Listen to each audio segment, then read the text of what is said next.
Hey everyone, and welcome to the Atomic Cinema Experiment. I am Peter, and joining me as always is Tara. Greetings, citizens. And we talk about sci-fi movies. It's a science fiction movie podcast. We watch a movie, we get together. This is actually a Patreon vote winner this episode. Every month at patreon.com/MailFuzzTV, or patrons at $5 and up get to vote in a movie between four options. And the winner this time, and I have to admit, I don't remember what the theme was. There's usually a theme between the four movies. I don't know what this was. Yeah, I don't remember either.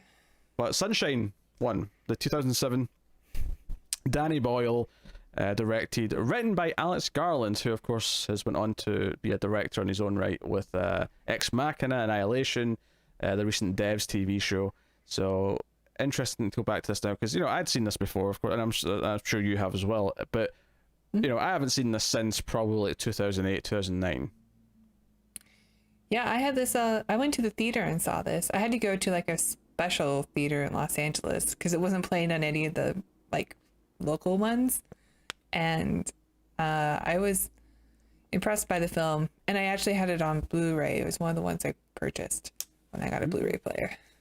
Yeah, I was watching it on Blu-ray today, in fact. That was the... Do you ever watch the they have like a video commentary on that one, on the Blu-ray? But it's super annoying if you watch it on a PlayStation because there's no way to turn it off. Just when you watch it on the PlayStation. I watched it on the PlayStation, and it wasn't on. I take that back. PlayStation 3. Oh, there you go. There you go. That's the difference. I tried to show it someone on the PlayStation 3, and there was no way to turn it off. No, I did notice though there was a commentary on there by Brian Cox, who's not the actor Brian Cox, the scientist Brian Cox, he was the advisor on the film, and I was like, oh, that might be quite interesting to listen to. Oh, yeah, I think I know him from like Nova Specials, and didn't he write a book about like string theory? Sounds like the guy. I mean, I don't know for sure, but it sounds like the guy. But he's big in the science, like sort of like the TV presenter science expert. Oh, no, that's not him. No. But I know I do recognize him, though. So I was thinking of someone else. There's a commentary by him on the Blu-ray, which is cool. But anyway, so yeah, Sunshine. We'll start spoiler-free as we always do. We'll give you a warning before we go into spoilers. The basic gist of the film is that the sun is dying. Our sun is getting lesser and lesser powerful, even though, once you're out there, because as we see in the movie itself, like the closer they fly to the sun, it's getting really warm and really dangerous. But the planet space doesn't get warm. Obviously space doesn't, know, but their ship's getting warmer, shielding themselves from the harmful rays of the sun. Is proving more and more difficult. They've got a big giant shield, but it's about going to restart the sun. It's kind of like if you ever saw the movie The Core, which came out a few years before this, which was about dropping a nuke into the core of the Earth to kickstart the core again, so that the planet wouldn't fall apart. Yeah, really dumb movie. It's kind of that similar idea, but it's for the sun dying instead. So they're going to drop at I think they said it was as big as the island of Manhattan, which I don't think you ever quite get the scale of that in space because there's nothing to compare it to. It looks like a big ship, don't get me wrong, but I didn't get size of Manhattan big from the front of the ship. Yeah. But they're going to drop this giant fission bomb into the sun to kickstart it. That's the plan. And I think what's interesting about this for me is that, having not seen this since 2009, the cast in this movie is insane. At the time, I probably knew two of them. Watching this now, almost every cast member is someone that I know relatively well from later things. Right, yeah. I mean, I think I knew who Chris Evans was because of Fantastic Four, and was way more impressed with him in this movie. Yeah. And then I knew Michelle Yeoh because she was a Bond girl, and I've never seen Crouching Tiger, Hidden Dragon, but she got a lot of praise for that. I had seen Crouching Tiger, but only the one, so I don't think I really knew Michelle Yeoh. Really, I didn't recognize her. I don't think. Chris Evans, I did know, and I probably saw him in Fantastic Four, but the main thing I knew him from at the time was Cellular, which is an action thriller where he's on the phone to Kim Basinger, and he's trying to it's basically this 90-minute advert for mobile phones back, when they were old back school. When Nokia was on top of the world. I shit you not, in that movie, there's like a video, essentially a Skype call on this little Nokia phone, and it's like HD quality in the phone, and I'm like, no. We're almost there now. Almost. In 2004, that wasn't happening. Shut up. Right. Yeah. Definitely not. But it was. I remember it being a fun movie though. So he's in here. But you know, Benedict Wong looking very young and slim. Yeah, he's like super tiny. Yeah, he's in here. We got obviously Cillian Murphy's the other guy that I didn't know from this, mainly from Batman Begins. You know, Scarecrow, which is actually really funny because you got Scarecrow in this, you got Captain America, and then you've got Moira McTaggart from X-Men because Rose Byrne's in this, who I did not know at the time. Yeah. Yeah. She's so many of these actors that I know that I watched later on and went, where do I know these people from, and never looked it up, and clearly it was Sunshine. Yeah, and then also worth mentioning Mark Strong, who, again, I probably didn't really know who that was in 2007, but by 2010, 11, I definitely knew who he was, thanks to a few movies.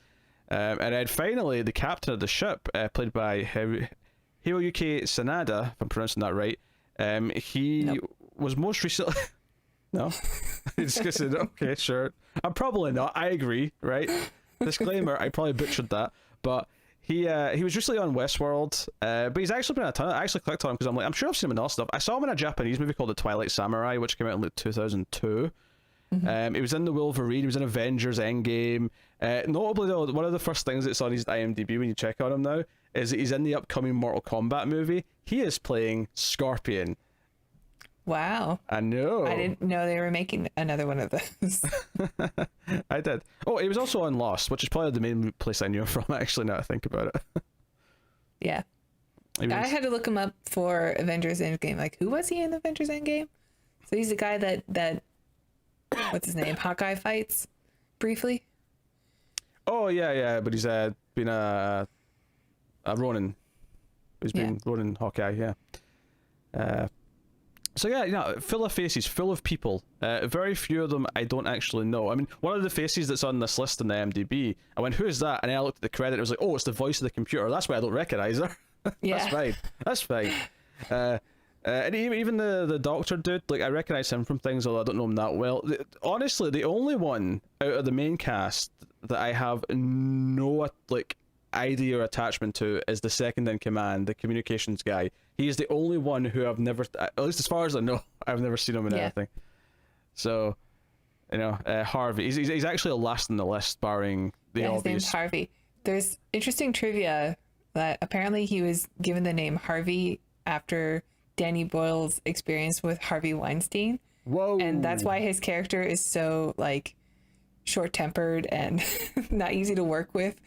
It was because of his experience working with Harvey Weinstein, and that was his little dig at him at the time. It's funny how minor that seems now, given what we actually know about Harvey Weinstein. I know. Oh, he had a bit of a temper. Oh.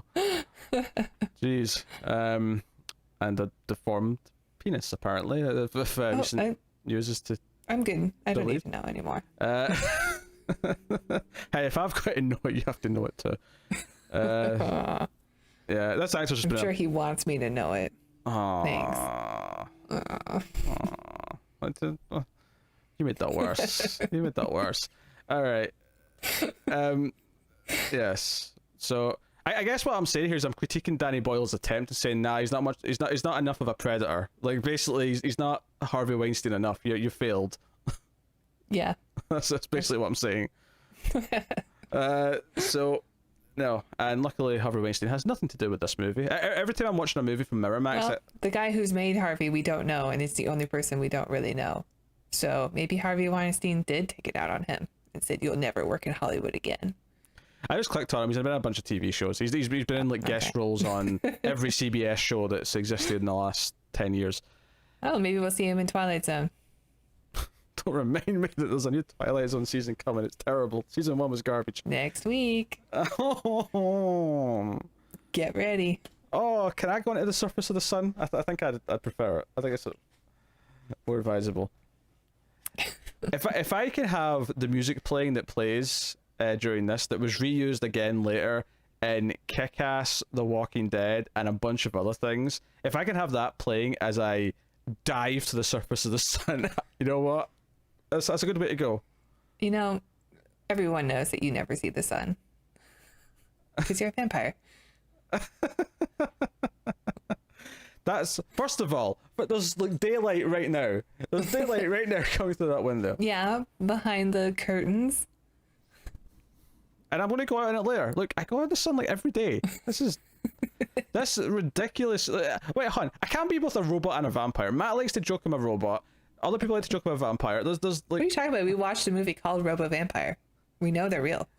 No, if anything, that movie proved that you can't mix them. It's physically impossible. That movie proved they jump around like rabbits and they're daywalkers.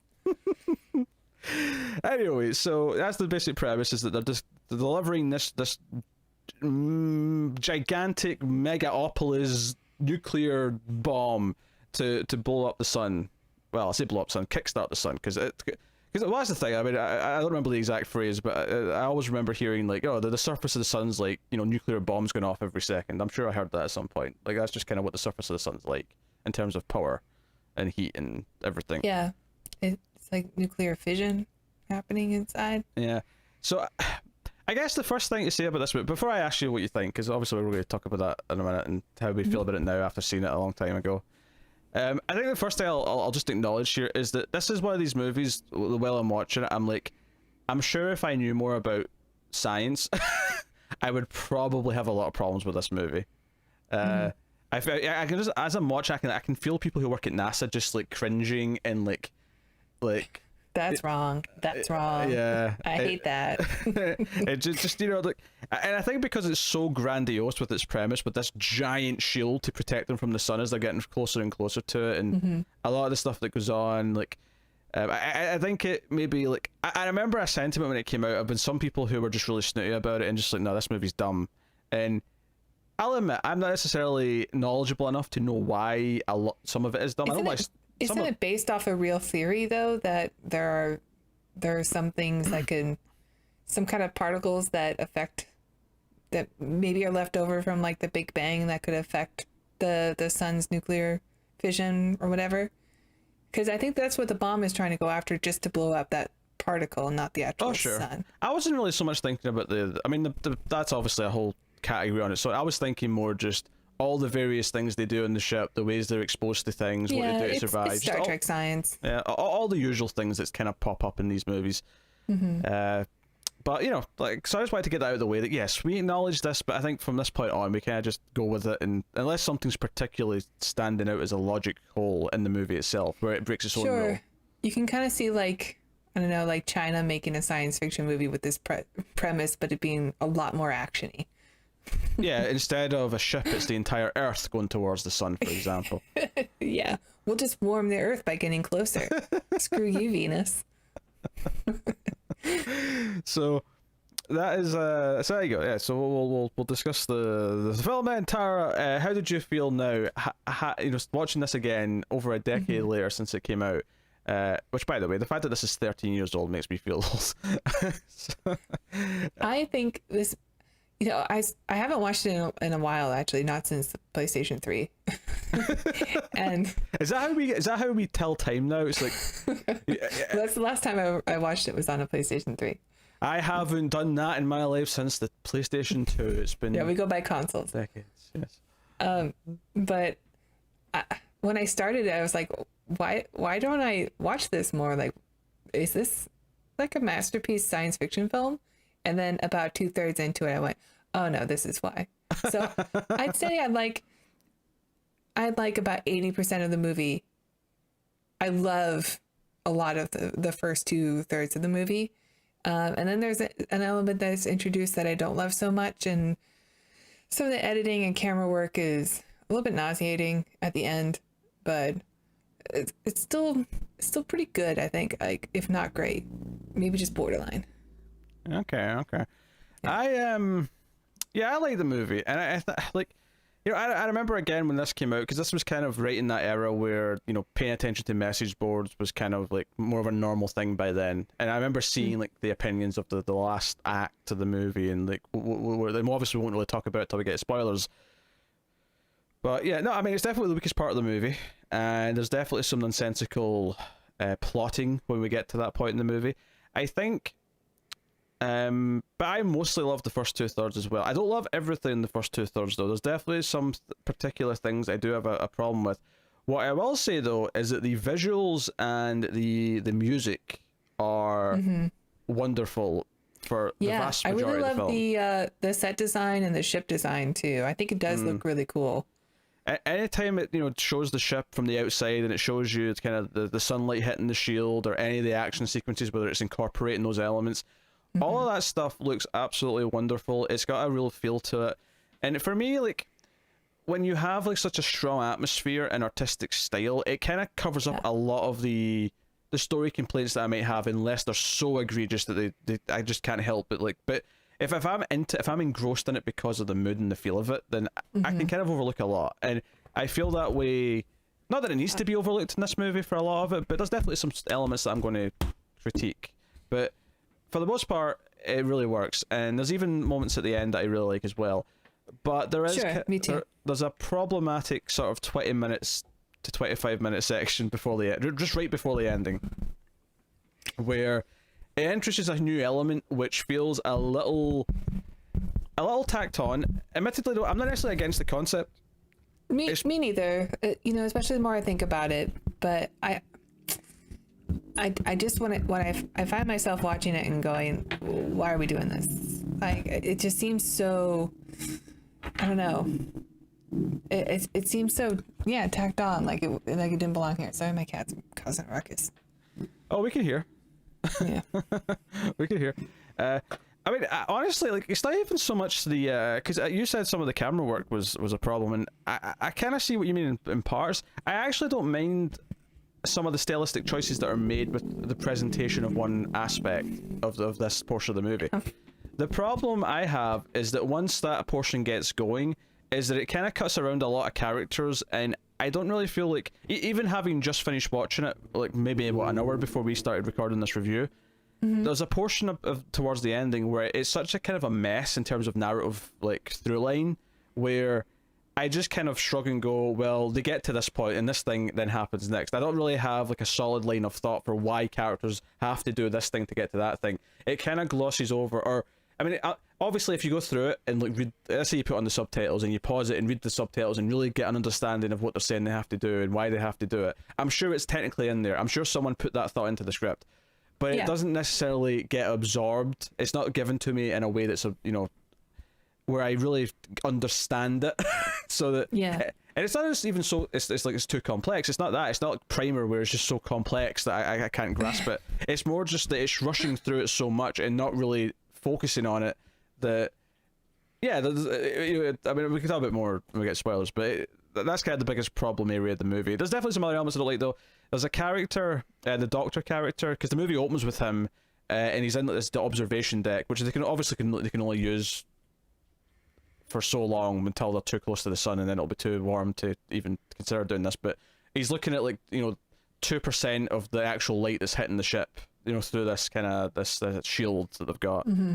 And then he puts it up to 3.1, which is blinding light. He wants 4%, but the computer's like, nah, that'll make you go blind. So let's not do that. Now, I don't necessarily dislike his character the whole time, but I do think his character has some of the cheesier, we want this to feel a bit more art house, and I'm all for being more art house. I always am, but this comes across as a bit kind of light and pretentious. It seems like the character that we get introduced to in the third act is like an extension of what would have happened to him, maybe. But it's also, it's almost like it's trying to treat the sun like almost godlike. And he's starting to worship the sun, and he gets like some kind of, not power from it, but he has like it feels spiritual, what he's trying to go through. Yeah, my problem with though is every time he starts talking about it feels really forced. In particular, there's a moment where there's a character, I mean, I won't say who, but obviously this is a movie where people are going to be dying, right? There's a moment where there's a character who's about to definitely die, and he's seeing more of the sun. And this doctor character, literally over the comms, and the music's all ramping up, everything's going off. It feels like the middle of an action scene that's dramatic because someone's about to die. And he, over the comm, is saying, tell me what you see! Tell me what you see! As if he's seeing something transcendent in the sunlight before he dies. And it just, I don't know, it took me out of the moment because it's like so absurdly I don't know, cliched for him to like wanting to like tell me what you see. Is if like the man's dying. Like just like this is not a time. This is not a time.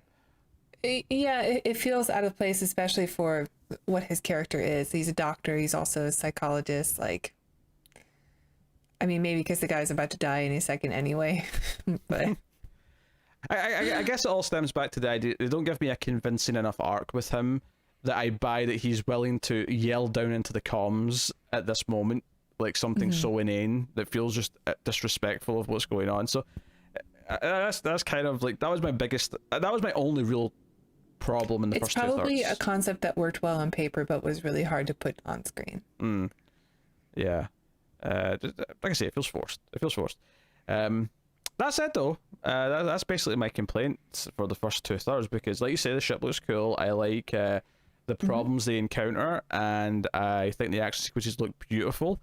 Some of the visuals and the visual effects specifically look quite stunning, and it holds up. It's kind of funny actually that we're getting to the point now where there's movies that are 15 years old, or 13 in this case, where the visual effects actually hold up. Like there was a time where if you went back about 15 years, you were getting into the middle of the 90s, and that was a problem because all the CG they tried to use in the middle of the 90s has not aged well. That is true. So I'm not looking forward to our Lost in Space review. That monkey. I can't wait. I can't wait for William Hurt to kiss Mimi Rogers in the mouth and go, "I love you, wife." Yeah. So personal. I need a break from William Hurt. We've done enough Hurt movies. What you been talking about? The last one was ages ago. Yeah, but it was 5 hours long. I mean, okay, that's true. That counts for at least 2. I'll give you that. I mean, depending on the length of the movies, that could be 3 movies, but still, 2. I'll give you 2 lengthy movies. This podcast is still too William Hurt heavy for my liking. We've done 2 William Hurt movies. We've done 3. Is that counting Until the End of the World is 2? No, we did Dark City. Oh, you're right. I forgot about Dark City. Yeah, I was just thinking of Altered States. Okay. I mean, you say that we've done 3 David Carradine movies as well, so I mean. Well, I mean, we're pro David Carradine always. Are we? Okay. I'm just clarifying what our official stance is on the tough political issues. We're pro David Carradine. Yes, and always. Choking yourself to death whilst having a wank. What? Not that part of him. Not that part of him. Okay, just checking. So no. And I love the music. I mentioned it earlier, but there's a couple of key themes in this that are just like they are those transcendent themes that you just want to listen to again. And there's the big dramatic one. Yeah, it's very pretty. And then there's the sort of more. It's the one that plays when they're sending their last messages to Earth before they don't have communications again. There's like a sort of nice sweet theme that plays there. It plays again later on as well, but that's kind of the notable place. Like those 2 themes, that and the big dramatic one, the Adagio in D minor or whatever it is. I can't remember the title.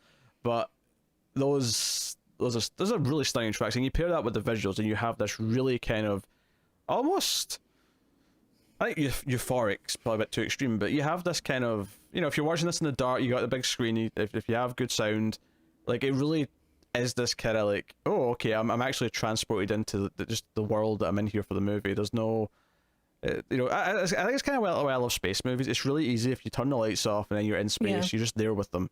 Like you feel like you're just there. So yeah. I think Sunshine does that. I agree. Well. Yeah, I don't love the song that plays over the credits. It's a little too like.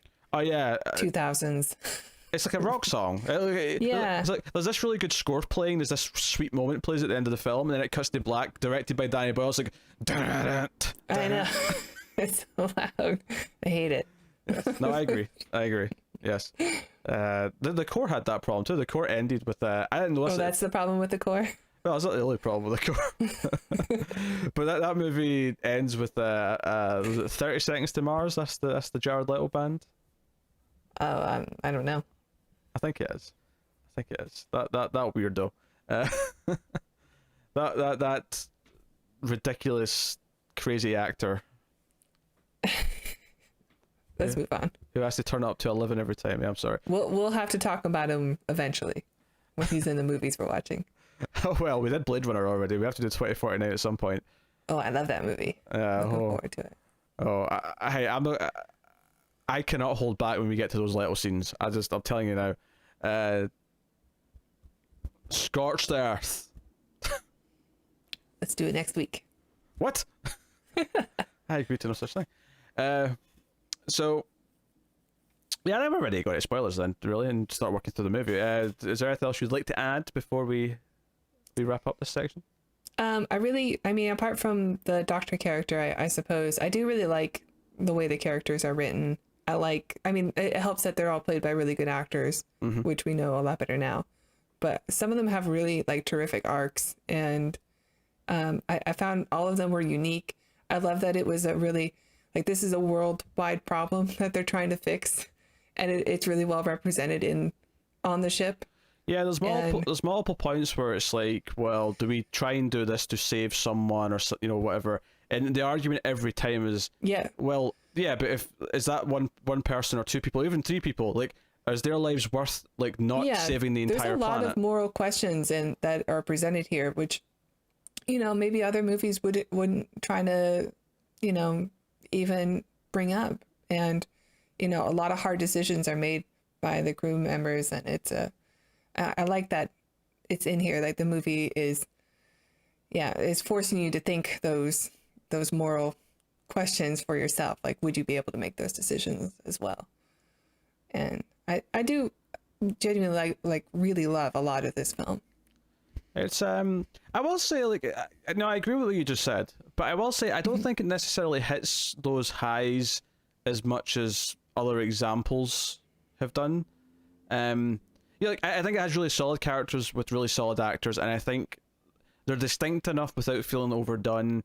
But at the same time, there's definitely other movies where I can pinpoint and say, well, the ensemble group on a spaceship has been pulled off a little bit better here, or the ensemble group in a hard decision-making process has been pulled off a little bit better there. There's definitely, like, this feels like a really solid example of this type of setup, but not necessarily the pinnacle, the one that you hold up and say this is what all future versions are compared to. Are you talking about Aliens? I wasn't, no, but I was sure. If you want to go with Aliens, you can pick Aliens. Another glorious day in the Corps. Every meal a banquet, every paycheck a fortune. Now there's an ensemble. That is an ensemble, yes. Gets out of cryo sleep and immediately puts a cigar in his mouth. Hey, that movie's got Bill Paxton, right? So no film can compare to it. That's just the rules. Yeah, this movie automatically gets a point deducted for no Paxton. As much as we described the cast, we listed the cast list here. I'm sorry, but Cillian Murphy, Chris Evans, Rose Byrne, Benedict Wong do not compare to Sigourney Weaver, Bill Paxton, Michael Biehn. I knew you were talking about Aliens. Paul Reiser. I wasn't talking about Aliens before, but you put me on it. You put me here. Yeah, I knew it. You just always have it on the brain. You did this. You did this. Don't put this on me. All right, we're gonna go to spoilers. Before we do so, I shall thank our Patreon producers for the month. So thank you. Why is my poster not moving? There you go. Thank you to Alison M. Fordyce, Tyler Hess, Cindy Palacios, David Sharp, Board Now, and Zammer Jammer. They're all patrons at $20 or above. But you don't have to be a Patreon that high. Do they, Tara? I know. If you like the channel and you like us and want to support us and get extra content, you can check out our Patreon page. It's patreon.com/MildFuzzTV, and donating as little as $1 will get you access to a library of films that we have done that you can't get on YouTube. So $1 will get you the Transfer Saga, we'll get you our reviews of Time Cop, and our David Carradine that you're wondering where they're hidden. We've got one on the main channel, but if you want more, you'll have to go check out the Patreon page. So yeah, thank you. Oh, also, if you want to be extra generous and donate $5, you get even more stuff. You get these shows, these reviews a day early, and you get to vote on what we might review next. So, yes, thank you. Not bad. There was an earth-shattering pause when you thought you were done, and then remembered, oh, the $5 tier. Yeah, I usually promote that now too. Yeah. So no, not bad, not bad. I just like to keep them on their toes. Yes.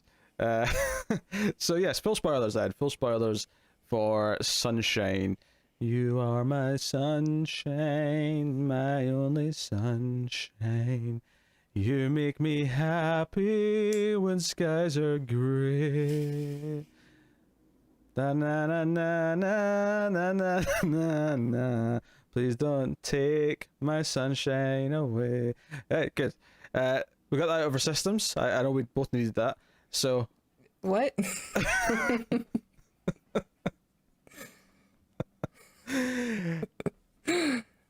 All right. Okay. It's time, yes. So we're introduced to the Doctor character with the sunlight thing. We mentioned that already. We meet them. There is a little bit of an alien vibe when they're all sitting around the breakfast table, and the camera's kind of doing the spinny thing, and they're kind of they're sitting. Now, admittedly, a circular dining area is not exactly unique to Alien per se, but you know, it's on a spaceship. It makes me think of it before anything else. I know. I sounded judgmental. It wasn't an agreement. It was just, I know. Like you're disappointed. Always thinking about Alien. All right, fine. You do the next part then. Go on. What happened next? I remember. They're about to enter a part of their journey where they can't send messages anymore. So Cillian Murphy is The neutral zone. the neutral zone. So once they go past that, they can't send out any signals. Otherwise, the Romulans will find them, and they'll know that they've broken the treaty. So, Yes. So Cillian Murphy is recording a message to his sister and her two kids. I think two kids. And for some reason has a weird matrix code running behind him. That looks kind of dated. Just gonna say that. Yeah, no, yeah, there's a couple of little things like that. I feel like, I will say this though, the technology for the most part on the ship doesn't feel like silly or dated for the most part, right? I think No, not really. they do have a holodeck, which I'm surprised you didn't mention as quickly as possible. It's like a therapy thing. But we haven't gotten to that. That's true. Yeah, we haven't got section there. yet. Yeah. But because actually he ends up in a fight with Chris Evans. 'Cause this is the thing. Chris Evans' character is kind of a dick throughout the whole movie, but he's interesting because he's a dick who's normally right. He's just Yes. It's like he's usually right in what he's saying. The justification that all dicks have.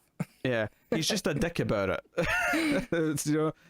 Well, I mean, he gets upset with him in this scene because Cillian Murphy, because he's being so wishy-washy that he uses up all the time, and now Chris Evans isn't able to say his goodbyes to his family.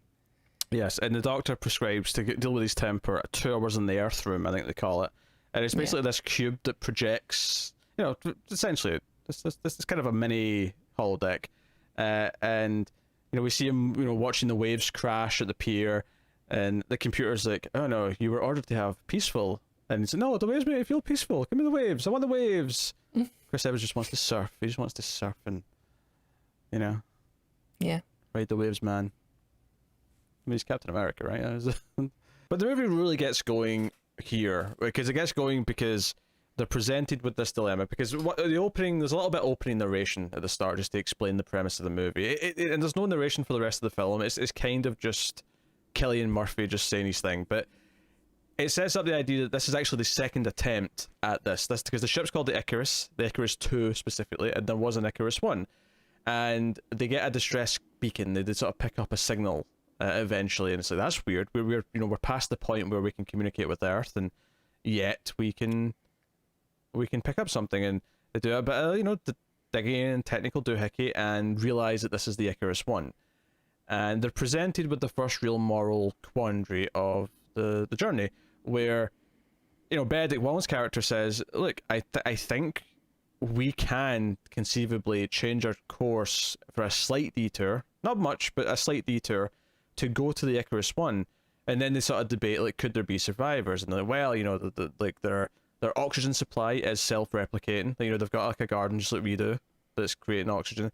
and they have food for this many years, but who's to say that all 7 or 8 people are still alive? Maybe it's only 4 of them, and then they could live much longer. Like, there's possibilities, right? And they're presented with this choice, and Chris Evans is like, wait, no one's considering actually going there, right? Like, we have one shot to save the world and kickstart the sun. Like, it's a shame those people are out there, but like, if we go over there, all we're doing is jeopardizing something that so far is going smoothly. Yeah. Everything we do is risky if we try and change and deviate in any way. But the counter argument is that, because obviously at first it's like, oh, they'll just talk about saving people, but you do get the feeling in the room though that everyone kind of respects that, and in their heads they're going, yeah, you know what, he's right. Like, ultimately, we've already accepted that they're probably dead. Yeah. But the counter argument is that the doctor says, but wait a minute, like, we only have one chance, but what if we had 2? There's a benefit to potentially going there for our mission rather than going for people. Because they still have the payload, first bomb on there, which never got deployed. So if we have 2 bombs, we have 2 chances. We can do it twice.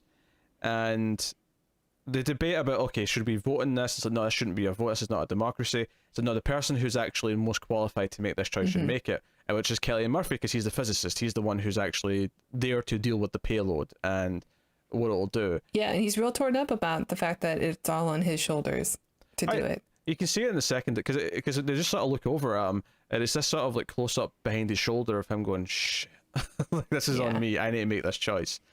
And I mean, obviously we're in spoilers now, so I can say this, but a lot of things go wrong because the choice that is made here. Yeah, but you can see his argument. Like, he's right also. Like, this is our humanity's last hope, and if we have another bomb, we have 2 last hopes, and that's better than 1. Yeah. Look, the logic is completely solid. It really is. Everybody thinks that, you know, this is possible, then we should take the risk.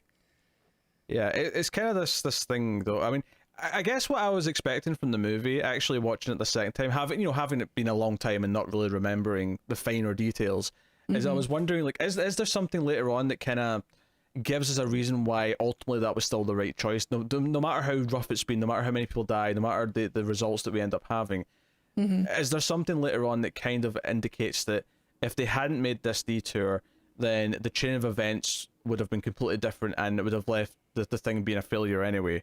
Because one of the things I guess that you would go to is the doctor dude. Like, if they never came to the Icarus One, and like he had to sort of like sacrifice himself to stay behind there, like, would he have went mad? Would he have like endangered the mission if they just kept going on the original path? It never really makes that point. He seems to be on the path of whatever the, you know, our villain who shows up later has taken what he does to an extreme, and it makes him go crazy.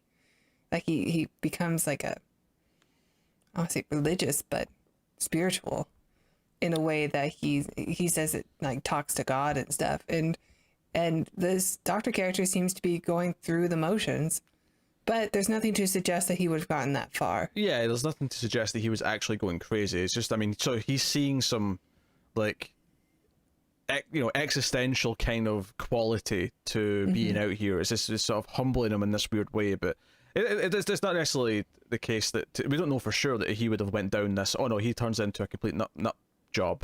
You know, by the time he gets this far, there was no indication of that. You know, no. So there's never really kind of that. So and you get to the end of the movie, I was kind of thinking, you know what? Maybe they shouldn't have detoured.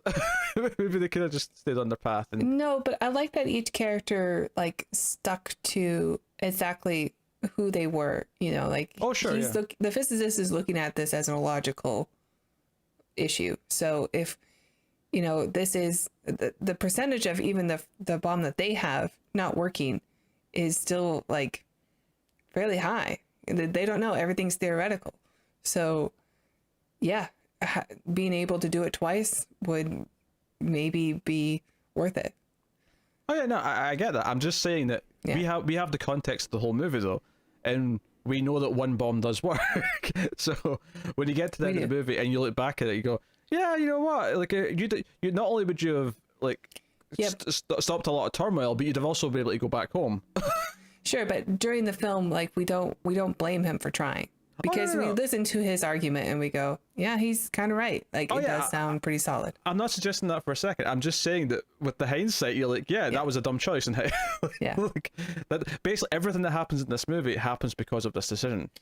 Well, I mean, this decision, yes, but do you really blame that on the physicist, or do you blame it on Benedict Wong, who made a miscalculation, or do you blame it on the captain, who didn't just override everything and say, no, we're just going to go straight?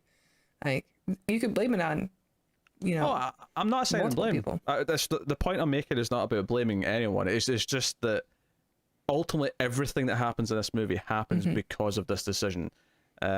So it's very easy to kind of look at it and go, well, Chris Evans, he was kind of right, I suppose. Yeah, definitely. He's Ripley at the airlock saying, no, you can't come in. There's something foreign on your face, and you risk the whole crew. I think what's important about his character, though, is that later on, when other decisions are being made, he still makes the decision that's right for the mission. I love that. Even if it means that it's him that's not being saved, or it's him that's not being, like, put in the position that he'd want to be in. He sticks to his guns. Like, the most important thing is this mission. Yeah. Like, and that's it. Anything that could possibly, jeopardize that mission is the wrong decision. Yeah. So it kind of goes from there, and so they make this choice to go, and basically immediately things start going wrong, where they've changed trajectory, and there's a problem because Benedict Wong is the one who's in charge with I guess navigation, or at the very least with the safety of the ship with the shield. But yeah, he's working out trajectories, he's doing all that. He's in charge of all that. Both he and Rose Byrne seem to be the navigators. But he's doing like all of the plotting. She's not doing any of that part. Yeah, she seems to be literally sort of manning the station and keeping an eye on what they're doing. Admittedly, a pilot in space for the most part. Outside of the start and the end of it, would mostly be pretty boring because there's not really anything there. It's just kind of drifting. One thing I don't really like about the first 2/3 of the film. Oh god. Is the voice of the ship. She's so sexy. I'm not into it. I guess that's true. I never really thought about it, to be honest. I never felt, I don't know. I never stopped and went, oh, sexy voice, computer. It was so distracting. It was like there's an episode of Futurama where the ship gets an upgrade, and it has like a HAL 9000 thing, but it's voiced by Sigourney Weaver, and she gets all romantic with Bender, and it's the only thing I could think of. Like, the ship is way too sexy. Like, everybody out there who's lonely is going to be like weirdly drawn to the to the ship. I don't know. That's fair. Yeah, that's what this movie was. But actually, do you know the Earth room? It's like cube shaped. Do you know what it was making me think of a little bit?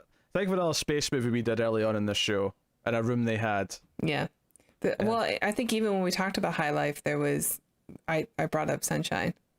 Yeah, except in that it wasn't an Earth room. It was the masturbation room, I guess. Yeah. I don't know what the official title was, but it was. Let's just say the cleaning. There's just a lot of milky stuff coming out of it. Yeah, the cleaning duties on that weren't super hot. But no, things got to go wrong, and basically what's happened is the Benedict Wong has he's passed the course, he's done all this correctly. But the one thing he didn't account for is that because they've changed direction slightly, the angle of the shield, so that it's completely covering them from the sun, is actually like, I think it was like 1 point something millimeters off. It wasn't much. Amateur mistake. But it's obviously enough that part of the ship is now exposed to the sun for however long it takes them to fix it. And this causes... Yeah, it destroys some of the shield panels on the side of it.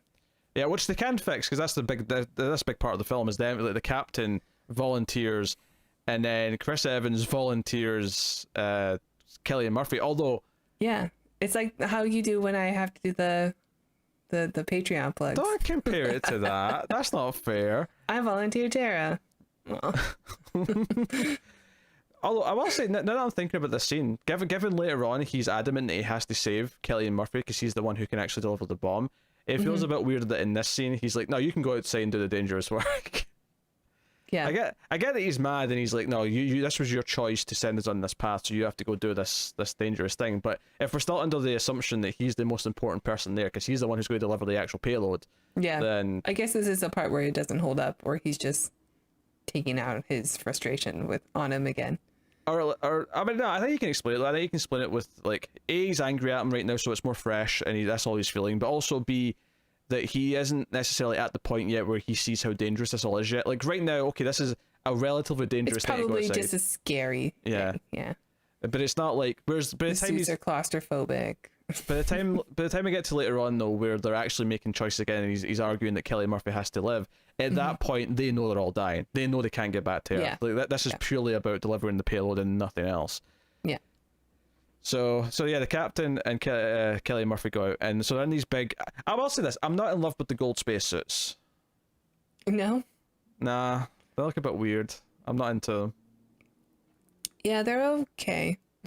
I get they're going for this reflective thing because the whole, to go with the shielding and whatnot, but yeah, hazmat suit, or like when I was on the ship, the suits that people wore for like in case there was an airplane crash, but like one of the helicopters crashed or something, and you have to go in, but you have like hot metal fire. You have to wear like those big reflective suits, but they weren't gold; they were silver. Yeah. They were going for a color scheme. The white they look the same color as the sun, so they thought that would make them gold. Or the shield, yeah. Yeah.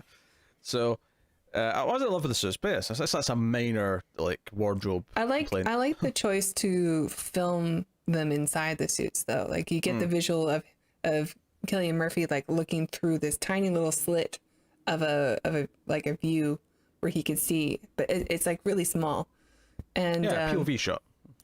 Yeah, but you get the shot of him in there, and he's super claustrophobic and sweating, and he's breathing too heavy, and you can sort of see what he's seeing through the not viewfinder, but you know what I mean. And it's very claustrophobic also, and the music's really nice. Oh, the music's great here, yeah. This whole sequence is very beautiful. Right up until the captain like dies because he sacrifices himself, putting in the last of the panels because there's like if I have any complaint in the pacing here is that there's a moment where they go to the first panel and they're a little bit nervous because they're not sure if they can fix this, and then they manage to do it and the captain's like, no, we can fix this, it'll take a bit of time but we can fix this, and it cuts back to the bridge and they're all cheering and they're like, yay, yes, we're saved, and then literally within 10 seconds we get the shot of like the oxygen garden, like the sunlight coming in and setting it ablaze. Yeah. And it's like, damn, could we not have like actually pretended? The movie doesn't relent, it's just one thing after the other. Once they make that first screw up, like everything just cascades into you're never going to be able, like you're constantly trying to fix the last problem so you don't die or you don't fail the mission. I often think of Benedict Wong as a very happy looking guy. His story in this is so depressing, so dark. Because he's the one who made the mistake with the calculations with the shield, and because of that he blames himself for everything. You can see him just kind of like being emotional this entire time, and all this is happening as the captain's dying. Yeah, there's an interesting line here too with Chris Evans, because once the captain says we're going to be okay, and like he just kind of slaps him on the shoulder and says, see, we're going to be all right, don't kill yourself. Oh, I didn't even notice that. Yeah, there's a lot of foreshadowing of how people die in this film. Yeah, that's a good beat. Because the captain like finishes the panels, but obviously he's too far out to get back in time when everything's turning, and so they get back in, and it's just really sort of like we get this like sort of update, and they tell us right away that no, Benedict Wong's a suicide risk. Like the doctors immediately put him on suicide watch, and he's like strapped to a bed, and like we can't like trust him with anything. And Michelle Yeoh's character, she's the one who actually takes care of the garden. She's the botanist or whatever to keep all that going, and she's like heartbroken that her garden's gone, and they're like, okay, like how much oxygen do we have? And it's like, it's not enough to even get there to deliver the payload. And you think Chris Evans might do something drastic because he's kind of like, because they bring up that okay, technically there is some oxygen, but just not enough for all like 7 of us. There's enough for 4 of us, and it's like, well, wait, so you're saying we kill 3 people? Like, or you're saying we let Benedict Wong kill himself? Like, is it like, what's the tactic here? And it's raised here, but not explode that much because it's not as drastic as that yet. Well, they still have to catch up to the Icarus.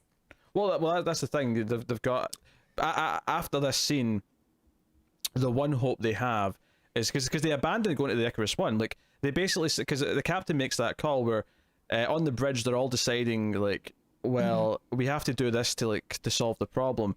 And Chris Evans says, no, we can't do that because of this, this, and this. And everyone's ganging up against him, but then the captain comes in over the comm and says, no, he's right. The mission comes first. We abandon the planet to go to the Icarus one. And it's only after all this... I thought that was because once the fire is detected, the ship automatically starts to change, like to alter its course back on trajectory to get that area back in the shade. And because they're still out there, they're going to be exposed to the sunlight now. So, and to the radiation. So that is Chris Evans saying, no, don't course correct the ship. Just let it do its thing, because it has to, it knows that if we stay this way, we're going to lose part of the ship and we risk all dying. You're right, but the decision's also made in that scene that it's like, no, we can't go to Icarus 1 anymore. It's kind of, I don't know exactly what beat it's made clear at, but like, that's called off. That's not happening anymore. Oh, I thought that was just about like, no, we're not going to leave these people to die. And then the captain's like, no, you have to. But we don't have to let Cillian Murphy die. He can go back in. Kappa can go back in, but I'm going to sacrifice myself. No, because it was definitely, no, we're not going there anymore. Because it's only after this where they say, no, we have no choice but to go there. Because the only even chance we have is to hope that they have some oxygen and whatever else that we can use. Because that was a very clear point in my mind when they said that, is like, oh, no, they have to go, because they called it off. It was done. Like, they were not going to Icarus 1 anymore, and then of course they have to go anyway.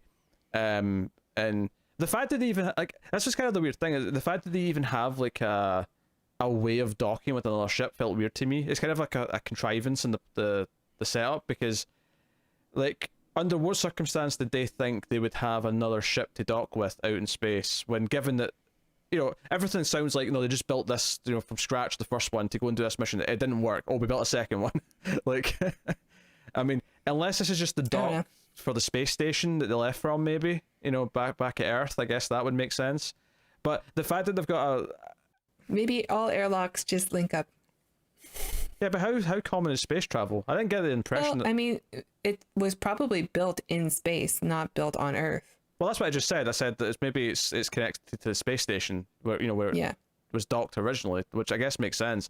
Are you thinking it's two female ends that don't connect? The two airlocks?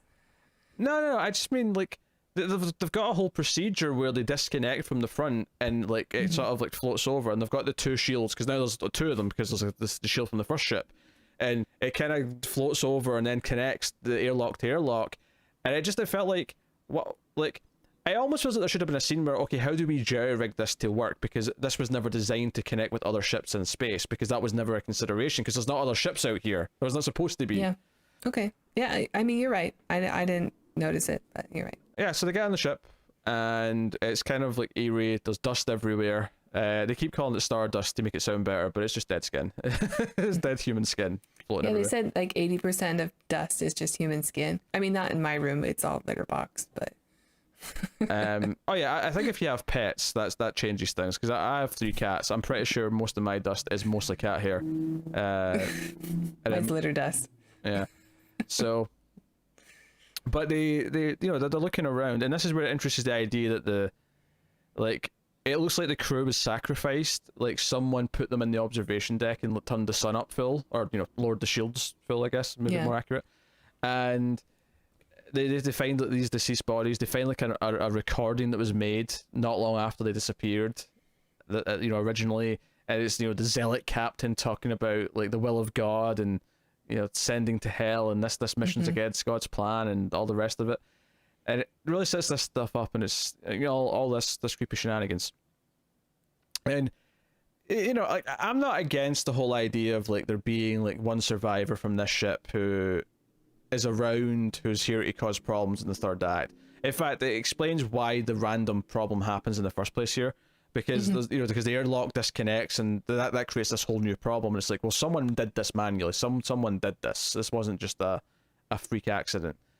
Yeah. And that kind of sets things up. But that, and we see that somebody, the reason the Icarus 1 stopped working was because somebody sabotaged the computer system by removing it from the coolant and like disconnecting it.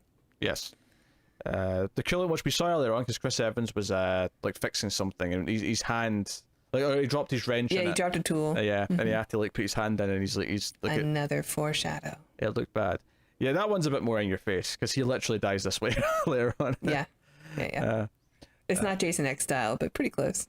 Yeah, not quite. It's actually credit to them. Like, I think it would have been very easy for Chris Evans to be more unlikable by the end, so that when he died, it was less, I don't know, like caring. No, it's emotional. Yeah, it works. Yeah, it's a decent beat. Yeah, and he's just in so much pain, and he's dying real slow. Yeah, but he was saving the computer long enough for the payload to, be disconnected and all the rest of it. So yeah, it works. But so yeah, we sort of gloss over the scene here where it's like, okay, we have one spacesuit here from Icarus 1, and we can shoot Cillian Murphy across. But us three, which is the Doctor, the second in command, who we've barely mentioned because he's captain now, but he's easily the least forgettable or the least memorable. He's the Harvey, right? That's all we know. He's the Harvey.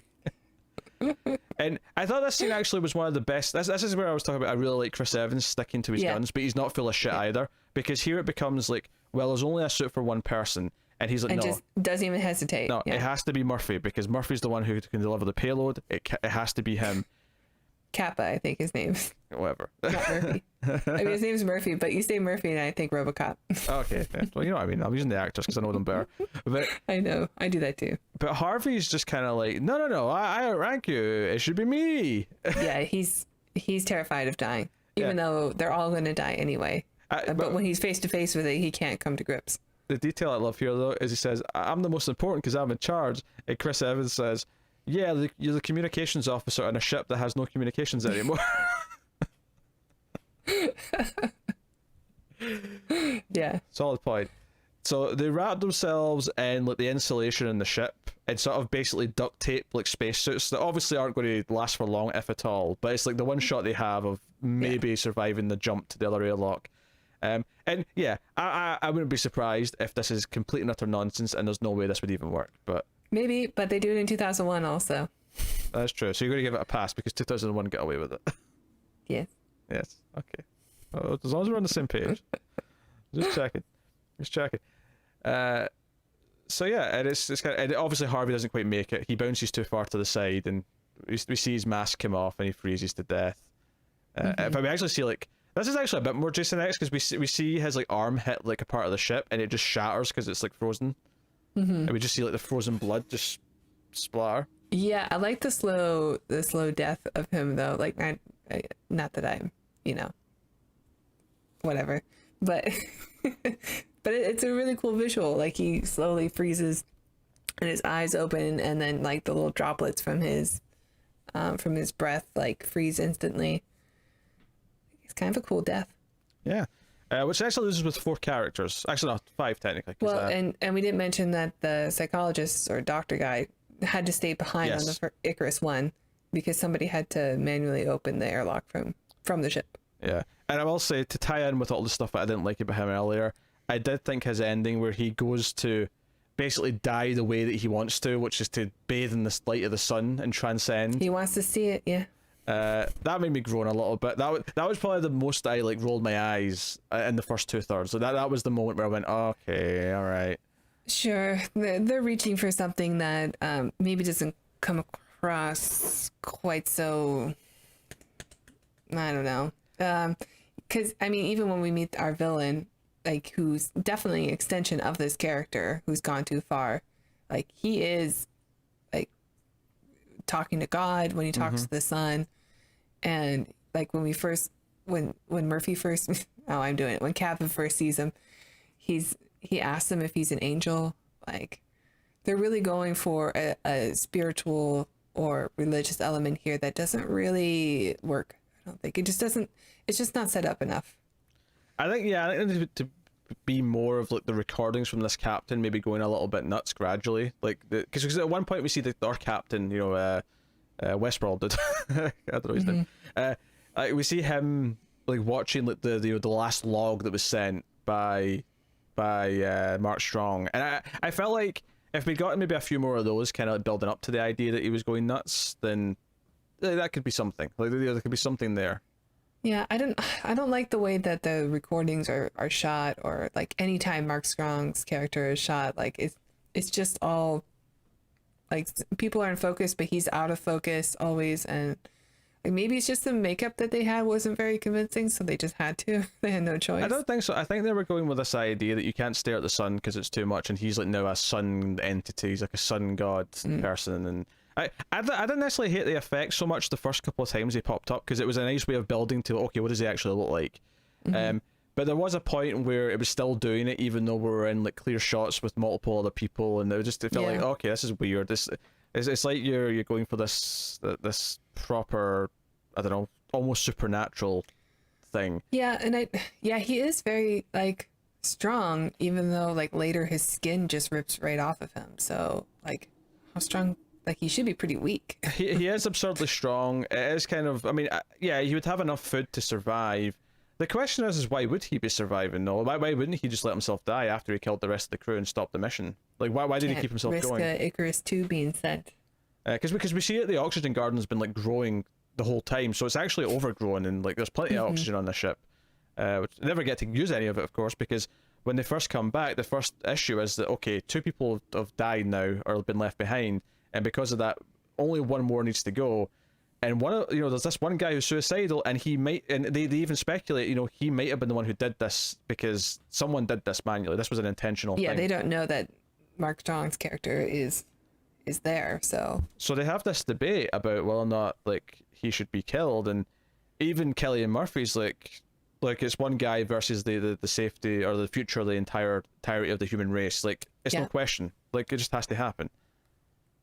Yep. And it's like, I mean, everybody is sticking to their guns. Rose Byrne's character doesn't really have a whole lot to do on the ship. She's kind of just the, sensitive, pretty girl who tells people that she loves them. And I don't know, like whatever her character is supposed to represent, like the love part of humanity, I'm not really into so much. Compassion. Yeah, I guess, but I like that at least she sticks to her character here, and Cillian Murphy again just goes with the logical argument, and Chris Evans is just whatever it takes to get the mission done. That's the right decision. Everyone like really sticks to their character. Mm-hmm. Yeah. And even Michelle Yeoh, who is the botanist, and she's sort of already lost everything, but she's also the one who's monitoring the oxygen.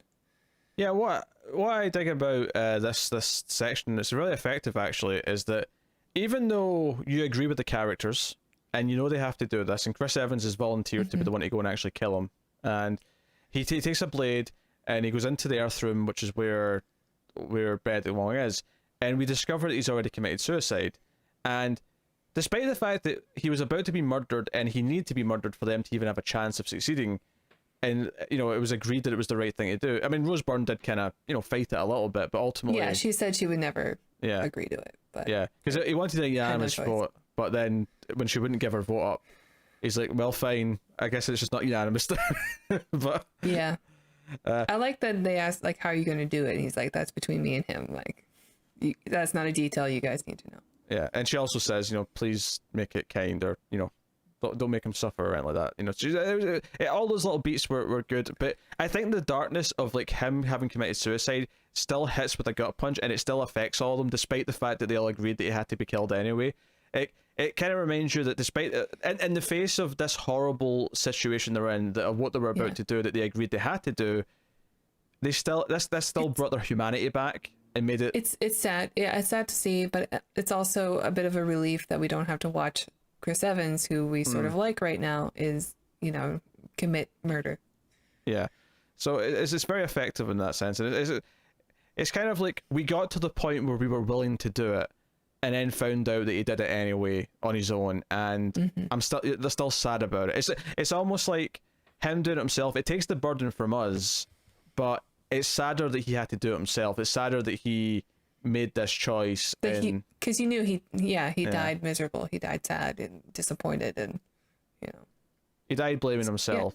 Suicide is just horrible. So I thought that was really effective. And then the computer tells Cillian Murphy that, oh, there's not enough oxygen. He's like, what are you talking about? There's only 4 of us now. Like, that's enough. Yeah. And he's like, no, but there's a 5th crew member. And he's like, who? Unknown. It is a cool reveal. The reveal's good because he runs up to the observation place, which is where he is. Cillian Murphy gets sliced, and we get a bit of a stalk. The first person he actually kills outright, though, is Michelle Yeoh, because there's only 4 characters left outside of Mark Strong, obviously, at this point. And she gets killed when she finds one little plant that survived the fire in the oxygen garden. Yeah, but it's nice symbolism, though. Like everything was destroyed, the whole garden was destroyed, but something's still growing from the ashes of it. Like humanity's about to die, but maybe something could be saved. It's a bit on the nose, I think. I would say. Okay. It's a little on the nose. But it's not out of place for this film. I will say, because obviously I like Alex Garland a lot, and I can feel a lot of Alex Garland in this movie, but I can also feel some of Danny Boyle, and I'm not a big Danny Boyle fan, actually. This is probably my favorite Danny Boyle movie. I'll just say that. I think it's my favorite too. Yeah, I'm not a big Danny Boyle guy, and I think I'm not going to say that everything I dislike in this isn't Alex Garland's fault, because Alex Garland, even his recent work Devs, I wasn't in love with. I think he made a lot of mistakes with that show. So he's not like infallible. Like he's sure, got some great stuff. I mean, as a science fiction fan, if he's coming out with something new for cinema, like I'm gonna be there because he's got a great voice, and I even his direction has been really strong. No, his direction is great, and it's just this. I guess what I'm trying to say is that this is an earlier film in his career. Maybe he hadn't quite found his, what I like about his work yet. Like it wasn't quite there yet. Is what I'm saying. But yeah, so we get this is kind of the worst part of the movie, though, is that once all this gets going, Cillian Murphy ends up locked in like one of the airlocks with the suit, and Mark Strong's going around and try to kill Rose Byrne, he tries to like take the computer out of the coolant like he did before in the other ship, and that's what leads to Chris Evans' death, because he has to like sort of dive in and like fix things, and he freezes to death. Yeah. It's really well shot, that scene, though, where he's going in to do it, like, and really well acted by him. I think like his like slowly freezing to death but trying to speak is really hard. I think my problem with this section, though, is not even that much conceptually. It's more just that it's such a kind of haphazard mess cutting between all these characters that I was never really sure exactly, like, because I actually said at one point, like, wait, are they even close enough to like unleash the payload yet? Like what's I don't know, it seemed like they weren't that close to finishing their journey, but I guess they had to be, right? Because this whole thing takes place in like 30 minutes and we're already at the sun. Well, because when he went to when he discovered the 5th crew member, the computer said that the thing's 19 hours. They actually say it's 19 hours until it's time to deliver the payload. And it's not been 19 hours. And maybe there's like a small, like I said, there's a lot of quick dialogue in this section that might have an answer in there, but it's so quick and fast that it's kind of hard to take a lot of it in. Yeah, okay. Yeah, I can see that. But I think it's odd that it just turns into like another like generic space movie with a monster on board. The movie's so grounded before then, and like all the mistakes that happen are human error, just like one little thing, and it just this cascading effect of now you have to deal with this, and now that affects this, and you're constantly trying to stay on course. It's worth mentioning that I also think 28 Days Later has a really weak third act, and that is written by the same writer and directed by the same director. So there's definitely some parallel there. There's definitely a period where Alex Garland's scripts ended disappointingly. Although I think the actual ending of this is quite good. There's just some of this almost like space slasher movie stuff kind of mixed into it that kind of makes it weaker. But anyway, we get to the point though where, and I actually do really like this. Once Cillian Murphy like gets out of the airlock and he's in the big spacesuit, because at this point the ship's getting really hard. Rose Byrne and Mark Strong end up inside the payload itself. They're inside the fission bomb, and Cillian Murphy. There's a great moment where the big dramatic music's playing and he falls in the spacesuit and he has to like sort of like pep himself to get back up, but the music makes it so epic that it's such an exciting moment of him like standing back up. I'm like, yeah, stand up. Come on, you can do it. Sometimes he has been stabbed. That's true. But sometimes music adds so much to something where it would just feel silly without it. But he, of course, does the dive, and because the big dramatic music ends kind of on this big shot of him jumping from the ship to the payload with the sun kind of in the background. It's kind of your poster shot, right? It's your big moment that you. Yeah, it's a little Doctor Strangelove, also, just riding the bomb. Yes, but he goes in, and the actual interior of the payload, where it's a sort of cube sort of shape. It's kind of boring. It's kind of boring, but it's also kind of oddly. Well, you brought up that everything till now felt grounded. This didn't feel grounded to me because it felt like something out of like a more like ridiculous science fiction story where you've got this cube where the gravity shifts, and because there's a point where like Mark Strong's dangling. Is that because of the bomb, or is that because they're just getting closer to the sun and the sun is so massive that maybe like physics are just different there? I'm not sure why, but it was never really addressed, or like there was no foreshadowing to explain why it would work like this. So, but even just the visual of it, where it's this cube within a cube, it felt so big and vast. It felt like, I don't know, just something. It felt alien in a way that felt it is like the size of Manhattan. Oh, apparently, yeah. Apparently, it's a good job they happened to be close to the edge then. Yeah. Because you could be in the middle of this thing and have to run for miles before you get to the edge. Yeah, right. And so they go down with the bomb, and the phone call. What's the phone call? The message that Cillian Murphy recorded earlier for his sister, we hear played out again as we see on Earth for the first time, like his sister and her sons, or I don't know if it's two sons, maybe it's a boy and a girl. But they're like in the snow because apparently, and it's Australia. Because we see the opera house, so we know it's Sydney, but it's covered in the snow. And it's just him saying, like, if it's a particularly bright day, you'll know that we made it. You know that we succeeded, and the landscape fills with sunshine, and it's like, all right. And then it cuts to a rock song for some reason. Yeah. I don't know why. But the music that's playing as we hear this message again is the music that played the first time we heard it. And it's a really sweet beat. Yeah, the music's really good. Yeah, it's kind of frustrating, isn't it? It's frustrating that, I mean, excuse the expression, but it flies so close to the sun, and I will not excuse it. Come on, excuse it. That was a good phrase to use here, because there's so many things that work about it. There's so many like aesthetic choices that really work. I think the inside of the payload is maybe the one thing that I don't like aesthetically. It feels a bit too sci-fi in a way that doesn't fit the rest of the film. I don't enjoy watching the scene also just because of the choice that they used for filming it. Like Mark Strong's character is still like all wiggly wobbly and you can't quite focus on him. And like I understand that things are spinning and whatever, gravity's working very differently in there. So they're just like flying around, and some of the concepts that are there are pretty good, but like just the way it's filmed, it's so. Yeah, I don't know. It's hard to focus on anything. There's some creative license as well with like just how long Cillian Murphy seems to survive. Because there's this moment where it feels like the bombs kind of already went off, and he's kind of in this shockwave, and he's kind of experiencing it.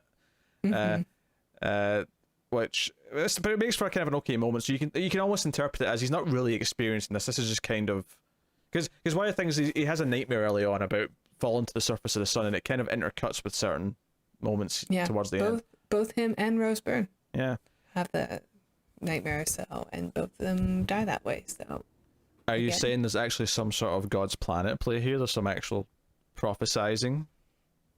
Actually, I read in the trivia that because Cillian Murphy was playing a physicist, he went and like talked to NASA physicists and like hung out with them while they worked for a while. and while he was there, he went from being agnostic to atheist. That's pretty funny.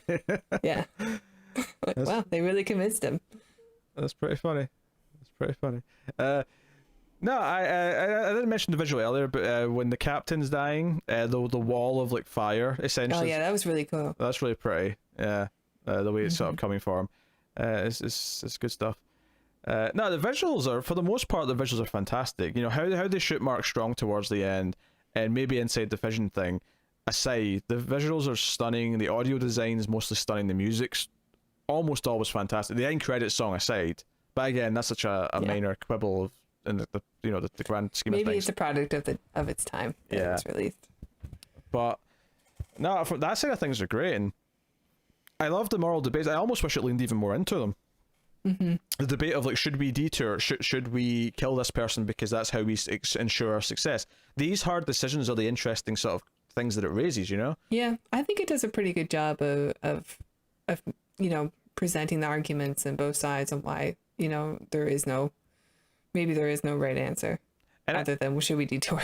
And I feel like the whole religious thing and the idea of like one character maybe going down that path, this villain having went down that path, I feel like for the movie to actually kind of have those at the forefront where it really felt earned and it really was raising all these philosophical questions about things, I feel like the movie has to be much smarter than it actually is to pull that off. And that feels like a weird kind of like dig at the movie, and it's more so that it's better at other things. It's really good at all of the other elements. It's just that element feels really undercooked in comparison.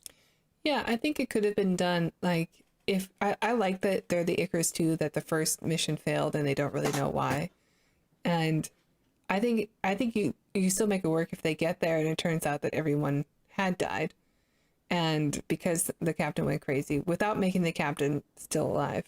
And if you focus more on the doctor, maybe when we first see him, he's already like losing it, like he's closer to that captain than we really,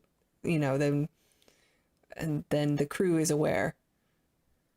And, maybe he can like go all zealot and try to stop the mission from happening or from being successful because he speaks to God. I feel like having an arc where one of the characters on the ship actually becomes the villain is far more interesting, well, at least in the way it's presented in this movie, to just finding a character from the previous ship. Like it could be goofy as well, don't get me wrong, and there's definitely ways to do it because there is some fun elements of like finding the derelict ship and like discovering what went wrong here. Yeah, when the computer says, "Oh no, there is an extra person unknown," like that's like a real thrilling moment. Like, oh, like as an audience member, you don't know that yet. Yeah, I mean that could work well, but it's the most undercooked part of the movie for sure. And but the other parts it gets right. It gets very right. Maybe not the best of the genre, but it's up there. It's up there in really strong territory, and yeah, it makes it kind of a frustrating package as a whole. Sure. Not super frustrating, but a bit frustrating. Yeah, but I mean, the first 2/3 are really, really strong, if not like masterfully done. And I think like if you haven't seen it and you're listening to the review for some reason, like it's still definitely worth watching. Like it's a really well made science fiction film. And it's a very interesting like concept too, because you don't really see a lot of movies that this sun, like the most powerful thing in our known universe, well, I mean in our solar system, the thing that we see all the time is all of a sudden our imminent danger. We don't get science fiction movies like that. It's always like a faulty AI or something, which is also really cool. But this is like a really original concept. Yeah, I can't think of anything, at least the exact kind of same thing. It tends to be about exploring or whatever. But it's funny, I brought up the core early on in this review as a joke, but it is oddly kind of the most comparable plot to this. I never watched the core. I remember when it came out and I saw the trailer and said, I don't think I want to see that. Yeah, that went down more of a sort of disaster movie thing, and this kind of has elements of that. Is it not a Roland Emmerich film? No. Oh. Well, it's Roland Emmerich adjacent. You just thought it was, but no. Yeah. It was not really. That was the movie that introduced me to Aaron Eckhart, of all things. Oh. What you want from? What you want from? So also, oh yeah, Hilary Swank was in it. That's right. I've forgotten that completely. All right, yeah. I'm on the Core's IMDb page. Richard Jenkins was in that movie? That's my job. Richard Jenkins was in that movie? God. You love Richard Jenkins. He's great, yeah. What was he doing in the Core? Oh dear. All right, well, I think we're kind of wrapping up here then. The movie's very good. I don't know if I'd quite go as far as you. You said the first 2/3 were masterfully done at one point. I don't know if I'd go that far. I think the first 2/3 of the film are riveting. Like as I was watching it, I was just like, why don't I love this movie more and like think about this movie more? But yeah, after the third act, I'm like, oh yeah. Yeah, I would say it's very strong. Like it's a very solid movie. It seems really pretty low budget too. And it's not a Hollywood movie, right? Isn't it like a British film? I have no idea. I mean, it's Boyle made it with a bunch of. I mean, even Cillian Murphy's Irish. I mean, like Chris Evans is like one of the few actual Americans in it, I think. Yeah, I mean, I only learned recently that Rose Byrne was an American because her accent is like perfect. Oh, it's Australian. Yeah, she's Australian rather. Yeah. This movie when it was released, I had to go find it. Like it wasn't playing in any of my local theaters, and I don't live in a small city, but I had to go into like Los Angeles to this dinky theater to go like 2-screen theater to watch it. It was definitely promoted heavily in the UK, I think, because it had a lot of UK talent behind it, so they pushed it a lot more. But it is Fox Searchlight. It's not it's not 20th Century Fox. It's Fox Searchlight, and that is your more indie level of movie. But I mean, which maybe just makes the visuals they've got all that much more impressive for what it is. But again, Alex Garland's got a history with that. Dread looks great for its budget. Ex Machina looks great for its budget. Won an Oscar, I think, over an Apes movie. I don't know if I'd go that far with it, but it's definitely great. I mean, Dawn was the same year, I think, and Dawn's the pinnacle. Yeah, but none of those films got special effects Oscars. It's such a travesty. Yeah. I'll always bring up the year Transformers came out and the Golden Compass one. Say what you want about Transformers quality wise. That freaking polar bear was garbage. The visual effects in Transformers was a huge leap forward at the time. Definitely. Those cars and trucks turning into robots look great at the time. that first movie, when I went and saw it, I was like so impressed by it. Yeah. And that came out the same year as Sunshine. Enough. So how about that? Wrapping it all back round. That's also 13 years old. And Transformers is sci-fi, so we will have to do that franchise at some point. Look forward to that. Can I quit before then? Nope. You have signed a binding contract, which should have used my own blood. Yes, it's in a blood contract, and if you leave the show, before its natural conclusion, whenever that may be, then you will be forced to suffer a horrible consequence. I don't know what that consequence is. I have had. Well, it's a blood contract, so presumably my soul will be taken to the depths. Yeah. Either that, or you're going to have to watch the new Twilight Zone season like back to back forever on end, over and over. Well, who knows? Maybe it'll be good. If it was season 1, torture. Yes. I've still got a good feeling about season 2, so we'll see. Anyway, there's a new trailer today. Oh God, I don't want to watch it. I'll see the episodes when they hit. I'm good. So yeah, Sunshine. Tara, what are you going to rate the film? Yeah, I know I really love the first 2/3, but by the end of the movie, I'm a little like, I don't know, the last act just really brings things down for me. I don't want it to turn into a slasher film because I've already seen that in space. It can't be topped. It was already perfect. Yeah. I know. Jason X, like, you can't get better. Maybe Leprechaun 4. Shut your mouth. Shut your filthy mouth. Anyway, I do still think it's a really good science fiction film, and I think people should watch it. And I'm still going to be pretty positive. I'm going to give it a 7.5. Mm-hmm. No, watching, because I was surprised with how drawn in, again, I was in the first like just 15-20 minutes. It's sucking me in and just kind of I was getting engrossed in the world and the story. It's definitely a movie where the atmosphere and the story come first and the characters come second. And all I mean by that is that, there's so many characters, you can't necessarily give one character the same depth or that you would in other types of story that are more just like one or two character driven. But I was thinking, man, this is probably like an 8.5 or a 9 maybe, and then you get to that last third and some of those other problems from early on as well, so it probably would have been a 9 because of the stuff I had with the Doctor. But I think I'm probably going with a straight 7 overall, which is actually very impressive given how rough some of that 20-minute portion is towards the end. Yeah. So it's it is a shame because the reveal of there being someone else on the ship is actually really well done. It's just yeah, definitely, the actual execution of what comes next is just extremely all over the place. So there you go. That is Sunshine, and I think we actually checked to see what was coming next week. Although you claim Blade Runner 2049, I'm sure that's wrong.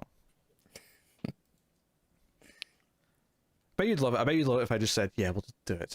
Yeah, why not? Yeah. No, actually, the next one is actually your pick anyway. So, for some reason, due to Tara's request, next week, the next episode is going to be Cocoon. So, oh, yeah, cool. look forward to that. Is that a Spielberg movie? No. No, it's a Ron Howard film. Yeah, but he might have produced it. Yeah. Yeah, I think so. Okay. All right. Well, we'll see. We'll see how that goes. Yay. But yes, well, before I throw other promotional things out. Oh, actually, so the word today, if you got this far in the review on YouTube, the word for the comments that you should type in there is Do you want my help? Sure, yeah, I can't think of one. Go. RoboCop. What? Nobody will guess it. True, yeah. But we kept talking about Murphy. True, okay, right, fine. RoboCop. RoboCop's the word. Ah, jeez. Alright, okay, also it's time for Tara to do her pose for the thumbnail, so lean back so your... I have a prop. You got a prop. So lean back so your head's not cut off top of the frame, and I'll go to do 3, 2, 1, pose!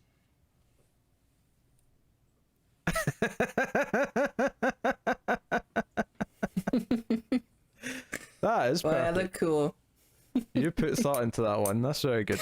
All right, that is us pretty much. So obviously, like and all that jazz. Liking is very important on YouTube. It helps us out a lot. The YouTube algorithm will pump us out to more people and it'll recommend us out. So please do like and subscribe and all the usual things. You can of course get us on Patreon, as we mentioned earlier. Patreon.com/MailFuzzTV for bonuses and all sorts. Get us on Twitter at the Ace Podcast, but otherwise, I'm dropping my bottle cap. Otherwise, that is us. So yes, thank you once again for watching or listening. We always appreciate it. Keep watching science fiction, guys, and computer at Salsa. I think I'm done doing. Oh wait, I volunteer Peter to give the last word.